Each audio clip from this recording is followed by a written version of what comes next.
আজ শনিবারের কর্মসূচিতে যোগ দিতে শুক্রবার রাতেই শিলিগুড়ি পৌঁছলেন কেন্দ্রীয় স্বরাষ্ট্রমন্ত্রী অমিত শাহ।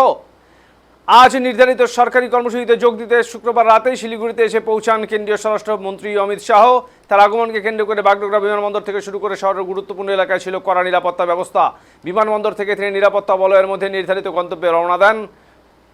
আজ উত্তরকন্যায় উচ্চ পর্যায়ের প্রশাসনিক বৈঠকে অংশ নেওয়ার পাশাপাশি একাধিক সরকারি অনুষ্ঠানে যোগ দেওয়ার কথা রয়েছে স্বরাষ্ট্রমন্ত্রীর। তার সফর উপলক্ষে জেলা প্রশাসন, পুলিশ সহ কেন্দ্রীয় নিরাপত্তা বাহিনী যৌথভাবে বিস্তৃত নিরাপত্তা ব্যবস্থা গ্রহণ করেছে।